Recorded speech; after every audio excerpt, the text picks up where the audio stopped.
Hi అండి. ఇంట్లోనే ఈజీగా వెజిటబుల్ పులావ్ అయితే ఎలా ప్రిపేర్ చేసుకోవాలో మనం ఈరోజు చూద్దామండి. ముందుగా అయితే వెల్కమ్ టు మై ఛానల్. మీరు నా ఛానల్‌ని ఫస్ట్ టైం చూస్తున్నట్లయితే నా ఛానల్‌ని సబ్స్క్రైబ్ చేసుకోండి. ముందుగా అయితే వెజిటబుల్ పులావ్ కోసం కడాయి పెట్టుకొని కొంచెం ఆయిల్ అండ్ అలాగే నెయ్యి వేసుకొని బిర్యానీ సామాన్లు అయితే వేసుకోండి. ఇవి బాగా వేగిన తర్వాత దీనిలోకైతే కొంచెం కరివేపాకు అలాగే సన్నగా కట్ చేసుకున్న పచ్చిమిరపకాయలు అయితే వేసుకొని బాగా వేగనివ్వండి. ఇవి బాగా వేగిన తర్వాత 2 ఉల్లిపాయలు అయితే తీసుకొని సన్నగా కట్ చేసుకొని అయితే వేసుకోండి. ఈ ఉల్లిపాయలు కూడా బాగా వేగిపోయిన తర్వాత ఈ వెజిటబుల్ పులావ్‌లోకి మనకు నచ్చిన ఏ వెజిటబుల్స్ అయినా వేసుకోవచ్చండి. నేనైతే ఆలు, క్యారెట్, టమాటో వేసుకున్నానండి. మీకు నచ్చితే క్యాప్సికమ్, పచ్చి బఠానీ ఇవి ఏవైనా కూడా వేసుకోవచ్చండి.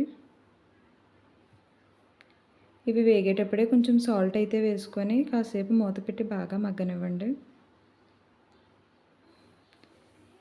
ఇవి బాగా కలుపుకోండి ఒకసారి మూత తీసి. ఇప్పుడు దీనిలోకి కొంచెం పుదీనా అలాగే కొత్తిమీర అయితే వేసుకోండి. ఫ్లేవర్ అయితే చాలా బాగుంటుంది. తర్వాత మనం ప్రిపేర్ చేసుకున్న మసాలా పేస్ట్ అయితే వేసుకోండి. నేనైతే అల్లం, వెల్లుల్లి, ధనియాలు, జీలకర్ర అయితే పేస్ట్ కింద చేసుకున్నానండి.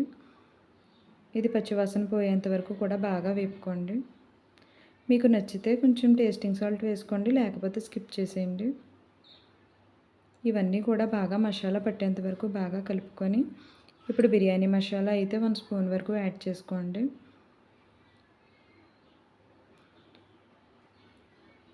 తర్వాత నేనైతే ఈ క్వాంటిటీతో రైస్ తీసుకున్నానండి. దీనికి డబుల్ క్వాంటిటీ వాటర్ యాడ్ చేసుకోవాలండి. ఈ వెజిటబుల్ పులావ్ కోసం నేనైతే హాఫ్ అన్ అవర్ ముందే రైస్ అయితే నానబెట్టుకున్నానండి.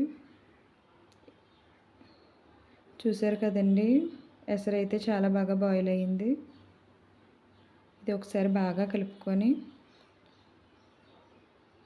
సాల్ట్ సరిపోకపోతే ఇంకో కొంచెం వేసుకొని సాల్ట్ అయితే మేనేజ్ చేసుకోండి. ముందుగా నానబెట్టుకున్న రైస్ అయితే ఇప్పుడు ఎసట్లో వేయండి. ఇప్పుడైతే ఒక 2 స్పూన్స్ నెయ్యి అయితే వేసుకొని బాగా కలుపుకోండి. నెయ్యి వేయడం వల్ల చాలా బాగా కుక్ అవుతుందండి. ఇప్పుడు మూత పెట్టి ఒక 15 మినిట్స్ వరకు సిమ్లో బాగా కుక్ అవనివ్వండి. చూసారు కదండి, పొడి పొడిగా అయితే వెజిటబుల్ పులావ్ అయితే చాలా బాగా వచ్చింది. ఇది ఏ మసాలా కర్రీస్లో కానీ గ్రేవీ కర్రీస్లో కానీ చాలా బాగుంటుందండి. మీరు కూడా తప్పకుండా ట్రై చేయండి. మీకు కనుక వీడియో నచ్చినట్లయితే నా ఛానల్ని సబ్స్క్రైబ్ చేసుకొని ఈ వీడియో కోసం ఒక లైక్ ఇవ్వండి. Thank you for watching. Thank you.